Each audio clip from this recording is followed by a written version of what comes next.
શ્રી ગણેશાય નમઃ. અધ્યાય ચોથો. નારદ મુનિનો વિષ્ણુને શાપ. ઋષિવાચ.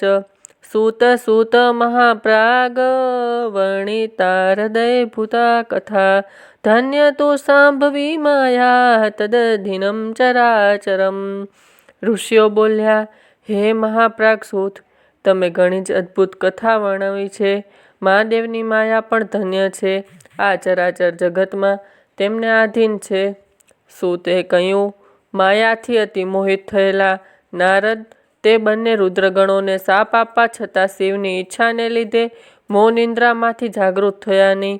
વારંવાર ભગવાન વિષ્ણુએ કરેલું કપટ વિચારી અત્યંત ક્રોધિતપણે તેઓ ત્યાંથી વિષ્ણુલોકમાં ગયા અને શ્રી હરિને માર્મિક કટુ શબ્દોમાં કહેવા લાગ્યા, હે વિષ્ણુ, તમે અતિ દુષ્ટ અને કપટી છો.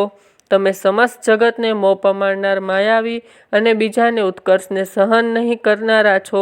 તમારું અંતકરણ મલિન છે. તમે સર્વને મોહ પમાડનાર છો, છતાં મને સ્ત્રી માટે ખૂબ વ્યાકુળ કરી દીધો છે. તમે મારી સાથે કપટ રચીને મને જે સ્વરૂપ બનાવ્યો હતો તે જ સ્વરૂપ તમે મનુષ્ય થાઓ અને તેના દુઃખ ભોગવો. અને તમે જે વાનર સમાન મારું મોઢું બનાવ્યું હતું તે વાનરો તમારા સહાયક થાઓ. બીજાને સ્ત્રી વિયોગનું દુઃખ દેવામાં તત્પર રહેનારા તમે સ્ત્રી વિયોગનું દુઃખ પામો.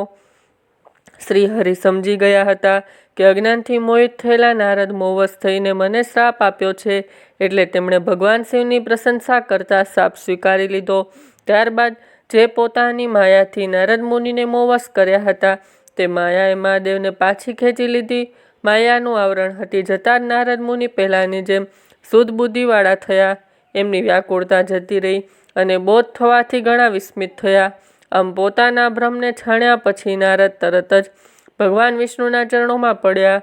વિષ્ણુએ તેમને ઉઠાડ્યા એટલે નારદે હાથ જોડી કહ્યું, હે નાથ, માયામાં પડેલી અને મોહવશ થયેલી મારી બુદ્ધિ દુષ્ટ બની ગઈ હતી.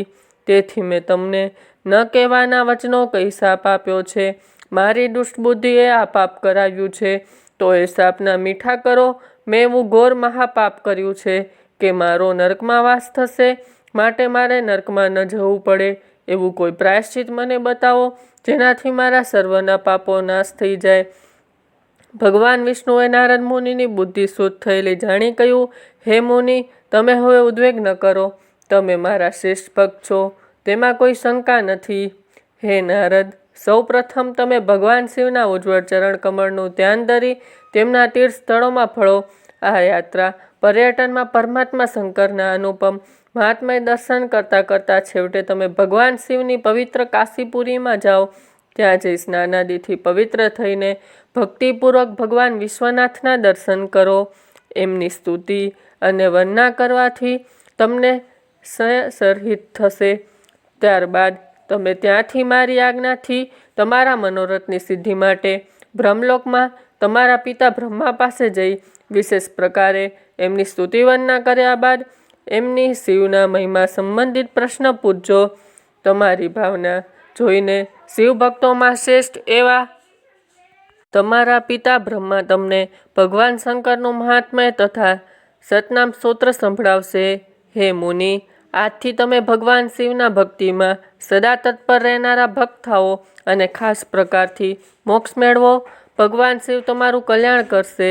ભગવાન વિષ્ણુ આ પ્રકારે નારદને ઉપદેશ આપી ભગવાન શિવનું સ્મરણ વંદન અને સ્તુતિ કરીને ત્યાંથી અંતર્ધ્યાન થઈ ગયા. ઇતિશ્રી શિવ મહાપુરાણમાં રુદ્ર સંહિતાના પ્રથમ ખંડમાં નારદ મુનિનો વિષ્ણુને શાપ નામનો ચોથો અધ્યાય સંપૂર્ણ. ઓમ નમઃ શિવાય.